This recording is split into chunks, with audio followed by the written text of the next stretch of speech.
These are some lessons I've learned throughout meditation and why you're probably overcomplicating it. So I have actually spent about 3 days at a Buddhist retreat learning how to meditate, where I spent from 5 a.m. in the morning all the way up to about 9 p.m. in the evening meditating with a Buddhist teacher and others. And we couldn't talk to each other. So it was a really odd experience, but it was pretty cool. So I definitely learned a few things about meditation. So the first one is actually how to meditate. There are a lot of different ways to meditate, but the way that I was taught is to purely focus on the air going in and out of your nostril. And a good couple of things to think about when doing this is when you inhale, you will notice that the air is a slight bit colder than when you exhale, because obviously when you exhale, it's going through your body, so it's going to be a bit warmer.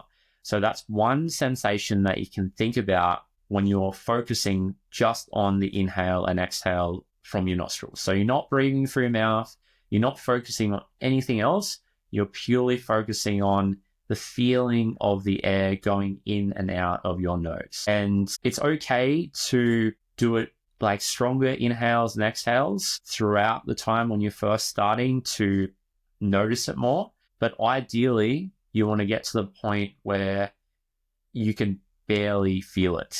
And the two places that you'll feel it is either on the tip of your nose or on this part of your lip, and obviously just the insides of your nostril.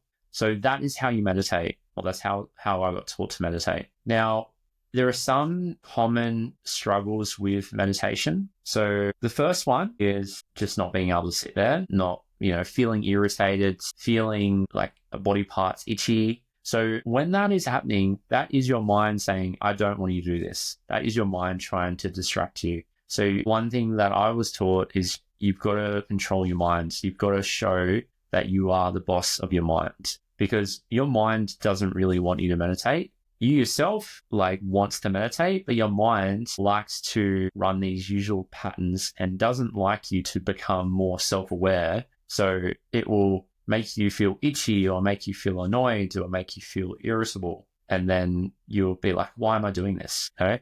But that is exactly where you need to shut up your mind and just go through it. So a great analogy I heard yesterday is your mind is like throwing sticks for yourself to go run after and engage in. So think about every time that you're trying to meditate and you feel a bit of frustration, you feel like you need to scratch somewhere, feeling like your back's a little bit sore. These are all ways that your mind is trying to distract you from being fully present. So that has helped me a lot, is to think about, even when my dog is barking, which it does happen quite a bit, I'm just I'm getting annoyed and I can hear that voice in my head saying shut up, but I channel through it. And that's what you need to do. You need to show your mind that you are the boss, and it'll trick you.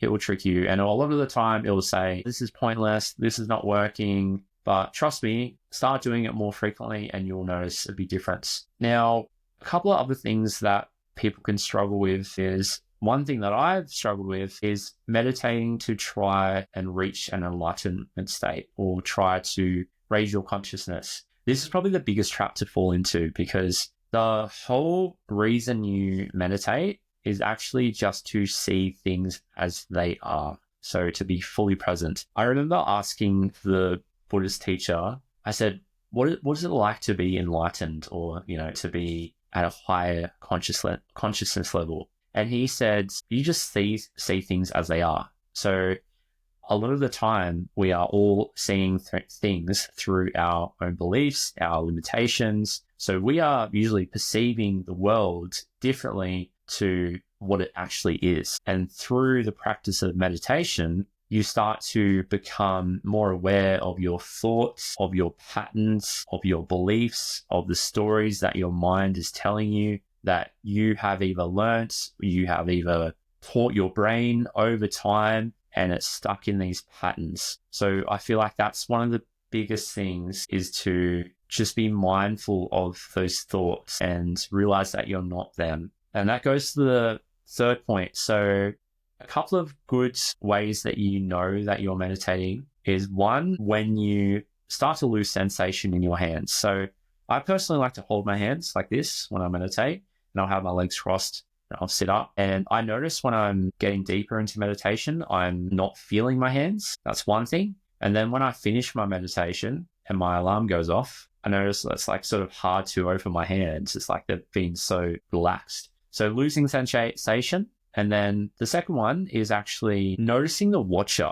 more. I've noticed that recently because you can just be like yourself and be everything. But then when you meditate, you start to notice the presence of the watcher over your body and mind. So you are not your body, you are not your mind, you are the presence that is watching everything unfold. And that is one of the main reasons that I meditate, is to, I guess, increase my self-awareness around my thoughts, my thought patterns, like how my mind says all the stories, how they do to a lot of people. So I'd probably say that. I think that's it.